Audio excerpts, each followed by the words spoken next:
कहानी की शुरुआत में हमें एक पिग को दिखाया जाता है। साथ ही एक पर्सन कह रहा होता है कि ऐसा कहा जाता है कि पिग्स और ह्यूमंस के टिश्यूज 95% तक सिमिलर होते हैं और यही वजह है कि काफी सारे लोग ह्यूमंस की जगह पर पिग्स का यूज करते हैं टेस्ट सब्जेक्ट के तौर पे। साथ ही हम एक पर्सन को भी देखते हैं जो कि यहाँ पे खड़ा होता है और उन्हीं पिग्स को काट रहा होता है और तभी कोई पर्सन पीछे से मारू करके उस पर्सन को बुलाता है और ये सुनकर मारू जब पीछे की तरफ देखता है तभी वहाँ पे कोई पर्सन आते हुए कहता है, तो क्या मैंने जो अभी कहा तुम्हें ये समझ में आया? इस बात से फर्क नहीं पड़ता कि तुम कितने ज्यादा टैलेंटेड हो। आखिर में जो चीज होती है वो यही है कि 95% ह्यूमंस की लाइफ बिल्कुल पिग्स की तरह होती है। साथ ही हम उस पर्सन को भी देखते हैं जो कि दिखने में काफी ज्यादा खतरनाक लग रहा होता है। साथ ही वो पर्सन काफी गुस्से में कहता है कि मारू कि जिस बच्चे को 4 से 5 साल का एक्सपीरियंस है ये सब करने का, यानी कि मैं तुम मुझे ही यहाँ पे पुश करके मेरी जगह को लेना चाहते हो। साथ ही वो अपनी कुल्हाड़ी को उठाते हुए कहता है कि मुझे ऐसा लगता है कि मुझे तुम्हारी एरोगेंस को खत्म करना होगा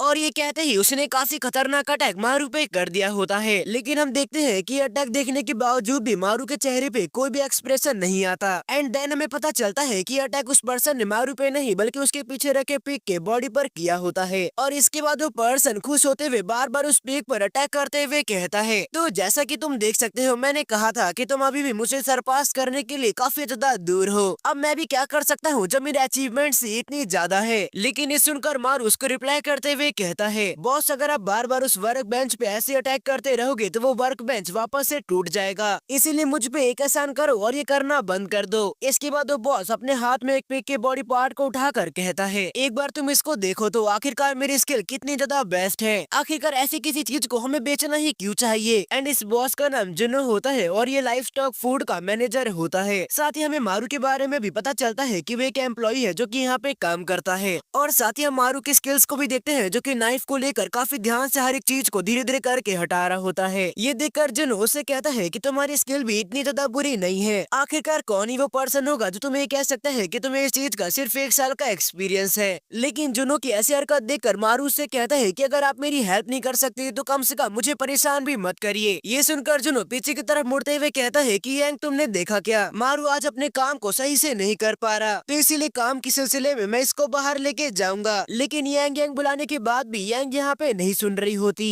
और ये देखकर जुनो काफी तेज से यांग नाम चिल्लाता है और ये सुनकर तो यांग की हालत भी काफी ज्यादा खराब हो गई होती है। एंड देन हमें पता चलता है कि यांग तो यहाँ पे भुक्कड़ों की तरह खा रही होती है। साथ ही वो खाते हुए ही कहती है कि क्या आप बाहर जा रहे हैं। एंड हमें पता चलता है कि यांग यहाँ की अकाउंटेंट होती है और यांग की ऐसी हालत देखकर जुनो उससे कहता है, क्या तुम सच में यहाँ पे ब्रॉडकास्ट देने वाली हो, वो भी ऐसी हालत में? अगर तुम ये करना ही चाहती हो तो इतना ज्यादा खाना बंद कर दो और वैसे मैं सोना की तरफ जा रहा हूँ तो ऑफिस का ध्यान रखना। ये सुनकर यांग सैल्यूट करते हुए कहती है, अगर ऐसी बात है तो मैं उम्मीद करती हूँ कि आपका ट्रिप अच्छा हो और आप वहाँ से काफी टेस्टी खाना लेके आओ। ये सुनकर जुनो से कहता है कि आखिरकार कोई इतना ज्यादा भुक्कड़ कैसे हो सकता है। साथ ही जुनो मारू को पकड़ते हुए कहता है कि क्या तुम्हें ऐसा नहीं लगता कि मैं तुम्हारा कितना ज्यादा ध्यान रखता हूँ। ये सुनकर मारू एक अजीब सा फेस बनाते हुए कहता है कि घंटा, एक तो आप मुझे मुश्किल से ही पैसा देते हो, ऊपर से आप मुझे बिना एक छुट्टी दिए हुए लगातार काम करवाते हो, साथ ही आप मुझे रात को रोक कर भी काम करवाते हो क्योंकि आपको अकेले काम करने में डर लगता है। सच कहूँ तो आपने मेरी ऐसी हालत कर दी है कि काम से फ्री होने के बावजूद भी मैं फ्री नहीं रहता और इतना सब करने के बाद आप ये कहते हो कि आप मेरी केयर करते हो। आखिरकार सब कुछ तो मैं ही करता हूँ। ये सुनकर जुनो एक फनी फेस बनाते हुए कहता है कि तुम ऐसा क्यों कह रहे हो, ये सब तो मेरा प्यार है। ये देखकर मारू उससे कहता है कि मुझसे दूर रहिए। लेकिन तभी जुनो उससे कहता है कि मारू तुम्हें क्या वो अपना पहला दिन याद है। इसके बाद हमें मारू का पास्ट का सीन दिखाया जाता है। साथ ही जुनो कहता है कि मैंने तुम्हें उस दिन कहा था कि तुम्हें इस पिग को जान से मारना है और वैसे तो कोई भी पर्सन काम करने में काफी ज्यादा हेजिटेट करता, लेकिन उस दिन मैं ये देखकर काफी ज्यादा शौक हुआ कि तुमने पलक झपकते ही उसे जान से मार दिया। और हम देखते हैं कि यहाँ पे मारू ने उस पिग को जान से मार दिया होता है। इसके बाद सीन प्रेजेंट में शिफ्ट होता है जहाँ पे जुनो कह रहा होता है, और इस दिन वो चीज देखने के बाद मुझे ये पता चल गया कि तुम्हारा जन्म ही बचर के तौर पे हुआ है। और ये कहते हुए जिन्होंने अपने सर पे एक टप पानी डाल लिया होता है। साथ ही हम मारू को देखते हैं जो कि दांत पीसते हुए कहता है कि बॉस बस इतना ही नहीं है, आप मुझसे अपनी पीठ तक साफ करवाते हो। लेकिन जुनो उससे कहता है कि मैंने सुना कि तुमने लंच टाइम में कुछ बच्चों को पीटा है, तो जिस स्ट्रेंथ के साथ तुमने उन बच्चों को पीटा है उसी स्ट्रेंथ के साथ मेरी स्पीड को साफ करना। ये सुनकर मारू उसे चढ़ते हुए कहता है कि बॉस आप मुझे इस चीज के लिए भी पे करो। ये सुनकर जुनो उसे कहता है कि आखिरकार तुम कैसी बातें कर रहे हो, ये बात तो तुम भी जानते हो कि मैं ऐसी फालतू चीजें के लिए पे नहीं करता। ये सुनकर मारू उसे रिप्लाई करते हुए कहता है, तो बिना किसी पैसे के मैं आखिरकार ये सब काम क्यों कर रहा हूँ। लेकिन तभी जुनो मारू से कहता है कि क्या तुम्हें पैसों की जरूरत है। ये सुनकर मारू थोड़ा शांत होते हुए कहता है कि हाँ मुझे पैसों की जरूरत है। ये सुनकर जुनो रिप्लाई में कहता है चलो ठीक है, मैं तुम्हें इस बार ऐसी जॉब देने वाला हूँ जिससे तुम्हारा काफी ज्यादा फायदा हो जाएगा। और हाँ मैं जानता हूँ कि ये पैसा भी तुम्हारे लिए काफी नहीं होगा, लेकिन ये तुम्हारी अभी की सिचुएशन को ठीक करने के लिए काफी है। ये सुनकर मारू उससे कहता है कि आप मुझे कैसी भी जॉब दे दीजिए, मैं कर लूंगा। ये सुनकर जुनो उससे कहता है कि तुमने कहा था कि तुम्हें पढ़ने के लिए जापान जाना है। ये सुनकर मारू से कहता है कि हाँ मैंने ये कहा था, लेकिन ये चीज आप मुझसे अभी क्यों पूछ रहे हो।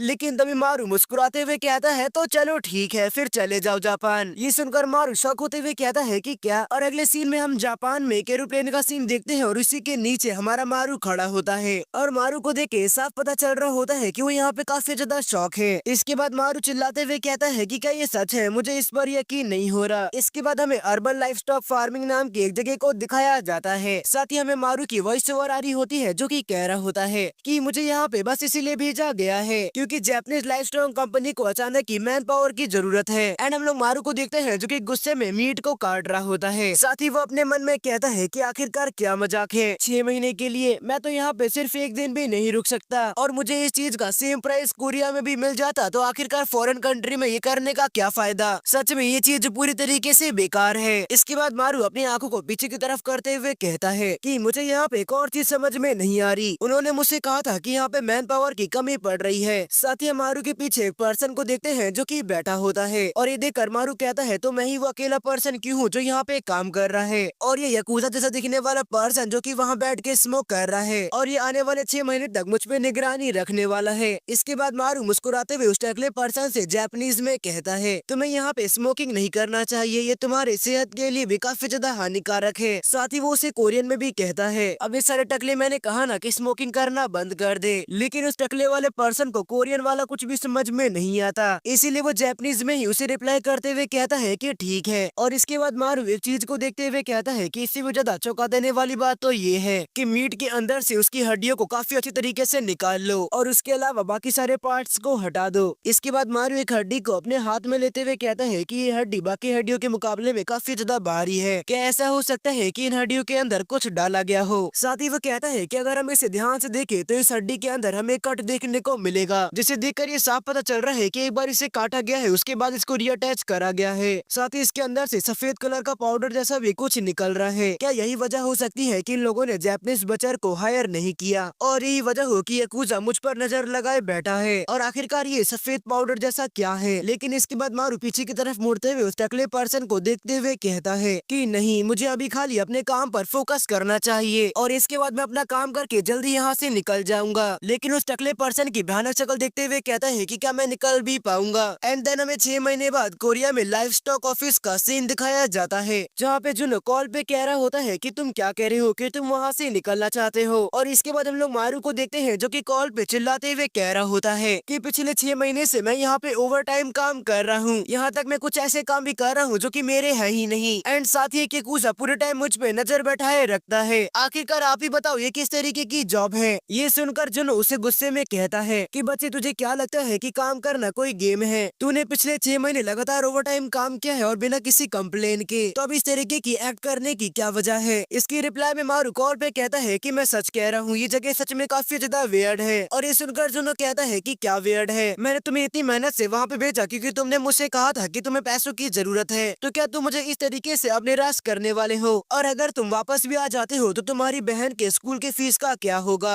और तुम्हारे मदर के लगे हुए डेब्ट का क्या होगा? क्या तुम्हें सच में ऐसा लगता है कि पैसे कमाना इतना ज्यादा आसान होता है? लेकिन खैर ठीक है, बस 1 महीना और रुक जाओ। और इतनी सारी बातें सुनने के बाद हमारा एमसी उसकी बातों पे एग्री करते हुए कहता है कि ठीक है मैं समझ गया। इसके बाद मारू कस के फोन को रखते हुए कहता है कि धत तेरी की, ये सब कुछ सिर्फ पैसों की वजह से हो रहा है, आखिरकार मैं खाली फैमिली सिचुएशन की वजह से मजबूर हूँ। एंड हमें इसके बाद उसी फार्म का सीन दिखाया जाता है जहाँ पे हमारा एमसी वापस से मीट को कट कर रहा होता है। एंड वो मीट को कट करते हुए ही काफी गुस्से में अपने मन में कहता है अगर बात पैसों की नहीं होती तो मैं यहाँ से कब का चला गया होता, लेकिन चलो कोई बात नहीं, सिर्फ 1 महीना, हाँ सिर्फ 1 महीना। लेकिन तभी मारू को पीछे से वही टकला पर्सन बुलाते हुए कहता है कि मारू चैन तुम अपना काम काफी अच्छी तरीके से कर रहे हो। और साथ ही इस टकले के दोनों हाथ इसके 6 करोड़ के अंडों पर होते हैं। और यही सेम चीज देखकर मारू अपने मन में कहता है कि वैसे इस कमीने के हाथ कहाँ पे हैं। इसके बाद वो टकला पर्सन मारू के गालों को खींचते हुए कहता है कि मैं सच कहूँ तो तुम्हारे हार्ड वर्क को देख सुनकर मुझे तुम्हारे लिए काफी ज्यादा चिंता होती है। सच में अगर तुम यहाँ पे नहीं होते तो यहाँ पर काफी ज्यादा दिक्कतें खड़ी हो जाती।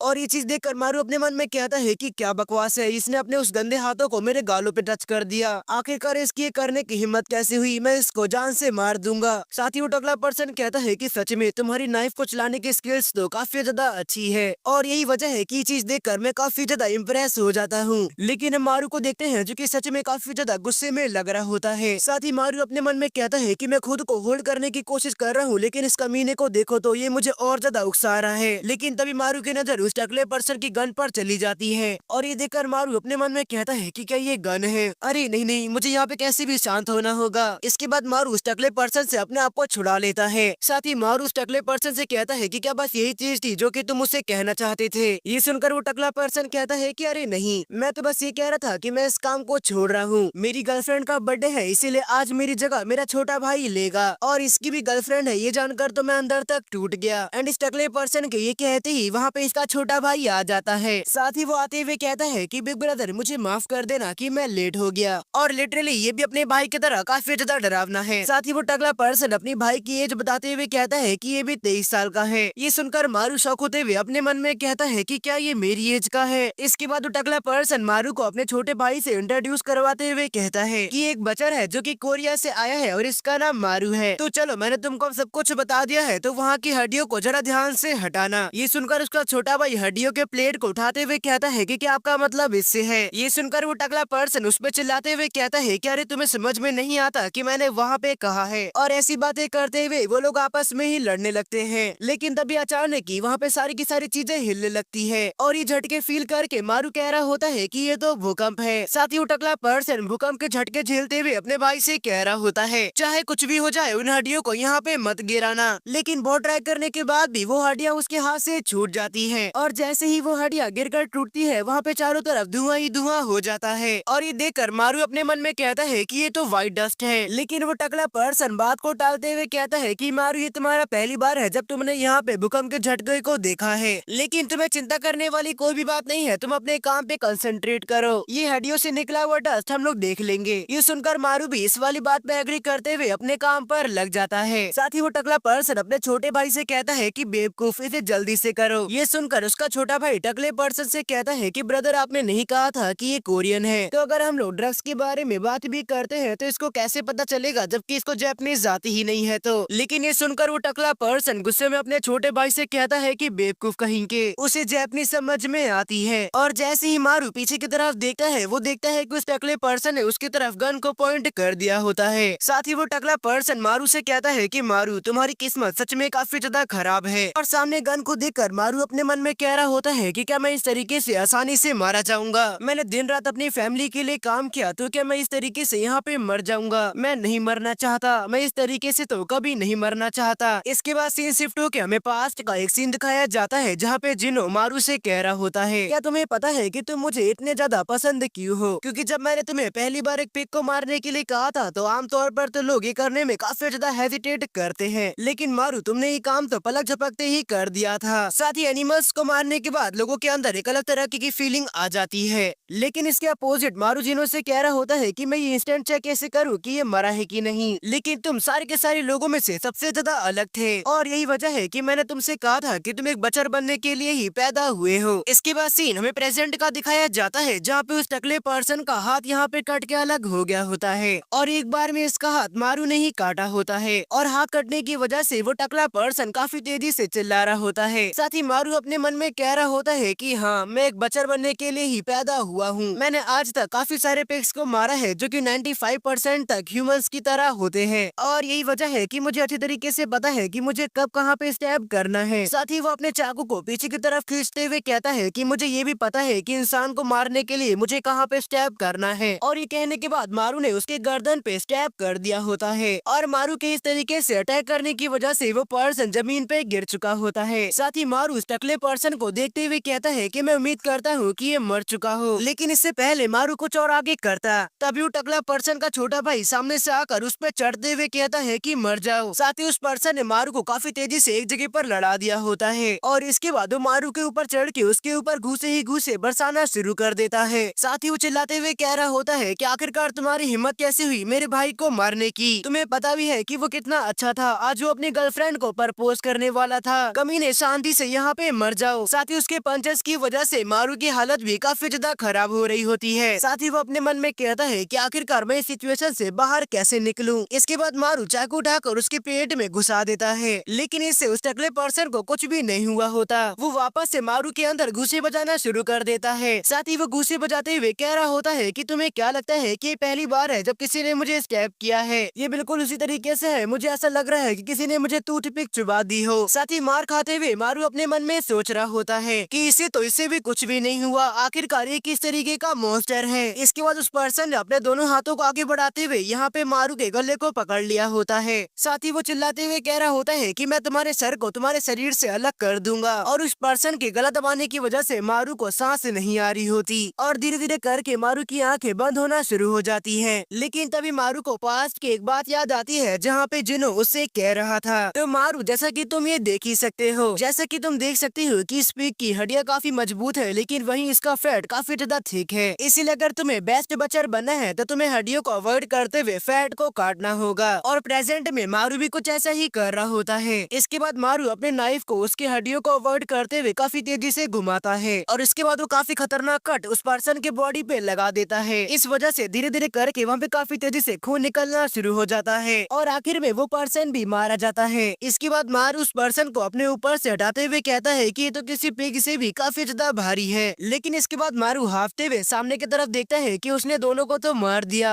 और ये सब देखकर वो अपने मन में कहता है कि मैंने ये सब सेल्फ डिफेंस के लिए किया है। क्या पुलिस मेरी इन बातों पर यकीन करेगी? अगर मैं इन लोगों को नहीं मारता तो ये लोग मुझे मार देते। क्या पुलिस मेरा यकीन भी करेगी? मैं कुछ भी कह लूं, लोगों को यही लगेगा कि मैं एक्सक्यूज बना रहा हूँ। अगर मैं एक तरफ पुलिस को हटा भी देता हूँ तो आखिरकार मैं यकूजास का क्या करूँगा? अगर मैं बस बचना चाहता हूँ तो यहाँ पे बस एक ही तरीका है कि मैं इस पूरे के पूरे जगह को ही आग लगा दूं। लेकिन इससे पहले मारू कुछ यहाँ पे करता तभी वहाँ पे एक पर्सन चिल्ला कर आते हुए कहता है, अबे कमीने कहीं के, और साथ ही उसके हाथ में गन भी होती है। ये देखकर मारू शॉक होते हुए कहता है कि क्या यहाँ पे एक और पर्सन भी था। लेकिन इससे पहले मारू कुछ और आगे सोचता तभी वो पर्सन यहाँ पे मारू के ऊपर फायर करना शुरू कर देता है। साथ ही वो पर्सन चिल्लाते हुए कह रहा होता है कि आखिरकार तुम जैसे कमीने की हिम्मत कैसे हुई हमारे बॉस को जान से मारने की? और उस पर्सन की गोलियों से बचने के लिए मारू काफी तेजी से भागने लगता है। ये देखकर वो यकूजा कहता है कि तुम्हें क्या लगता है कि तुम मेरी गोलियों से ऐसे भागकर बच सकते हो? मैं तुम्हारा पीछा तब तक करते रहूंगा जब तक मैं तुम्हें जान से मार नहीं देता। और मारू उन गोलियों से बचते हुए एक दूसरे कमरे के अंदर चला जाता है और ये जगह एक फ्रीजर होती है जहाँ पे मीट को रखा जाता है। इसके बाद वो यकूजा उस जगह पर भी आते हुए कहता है कि तुम्हें क्या लगता है कि तुम इस तरीके से मेरे से कब तक छुप के रह पाओगे? और इसके बाद वो पर्सन मीट्स के अंदर ही मारू को ढूंढना शुरू कर देता है और साथ ही वो मारू से कह रहा होता है कि अगर तुम मेरे सामने आकर मुझसे भीख मांगते हो तो मैं तुम्हें आसान मौत दे दूंगा। लेकिन तभी वो यकूजा मारू के जूतों को देख लेता है और ये देखकर वो मुस्कुराते हुए कहता है कि क्या बात है, तुम तो काफी अच्छी तरीके से छुपे हो। और ये कहने के बाद वो यकूजा वहाँ पे सीधा फायर कर देता है। लेकिन हम देखते हैं कि वहाँ पे मारू नहीं होता बल्कि वहाँ पे सिर्फ उसके जूते होते हैं, यानी कि मारू ने यहाँ पे एक तरह की ट्रिक को किया होता है। इसके बाद मारू काफी तेजी से सारे के सारे मीट को एक लात मारता है एंड इस वजह से वो सारा का सारा मीट काफी तेजी से आके उस पर्सन से लड़ जाता है और इस अटैक की वजह से उस पर्सन की भी हालत काफी ज्यादा खराब हो गई होती है। और इसी मौके का फायदा उठाकर मारू काफी तेजी से अपने नाइफ से उसके चेस्ट पर अटैक करता है एंड साथ ही मारू से कह रहा होता है कि तुमने काफी ज्यादा बकवास कर लिया, अब शांति से मर जाओ। लेकिन इस अटैक के बावजूद भी वो पर्सन मुस्कुराते हुए कहता है कि तुम कितने बड़े बेवकूफ हो, तुम्हें मेरे थ्रोट पे अटैक करना चाहिए था, लेकिन अब तुम कुछ नहीं कर सकते, अब मरो। और ये कहने के बाद जैसे ही अपने गन की ट्रिगर को दबाने वाला होता है वो ये नोटिस करता है कि उसकी फिंगर्स काम नहीं कर रही। इसके बाद हमें एक पास्ट का सीन दिखाया जाता है जहाँ पे जिनो मारू को बता रहा होता है कि पिग के अगर तुम इस जगह पर अटैक करते हो तो उसकी बॉडी मूव नहीं करेगी और ये बिल्कुल इंसानों की तरह ही है, जहाँ पे तुम अटैक करते हो तो इंसान की बॉडी भी काम नहीं करेगी और हो सकता है कि समय आने पर तुम इसके बारे में भूल जाओ तो पिग को ह्यूमंस की तरह ही देखना। इसके बाद सीन प्रेजेंट में आता है जहाँ पे मारू अपनी नाइफ को उसको चीरते हुए बाहर निकाल लेता है और इस टाइम पे मारू की आंखें सच में काफी ज्यादा खतरनाक लग रही होती है एंड इसके 6 घंटे बाद हमें एक प्लेन का सीन दिखाया जाता है जिससे मारू कोरिया वापस आ चुका होता है और सूटकेस उठाने की वजह से यहाँ पे मारू की हालत काफी ज्यादा खराब हो गई होती है। इसीलिए वो हाँफते हुए कहता है कि मैं पूरे साल कहीं भी नहीं हिला, इसी वजह से ये काफी ज्यादा मुश्किल हो चुका है मेरे लिए। साथ ही वो बताता है कि मैं फर्स्ट फ्लाइट से ही कोरिया वापस आ गया और इससे भी ज्यादा अच्छी बात तो ये है कि याकुजास मेरा पीछा नहीं कर रहे और ऐसा इसी इसीलिए है क्योंकि मैंने उस जगह पर पूरी तरीके से आग को लगा दिया था। साथ ही मैंने अपने सारे के सारे सबूतों को भी मिटा दिया। अब ये चीज पूरी तरीके से खत्म हो चुकी है।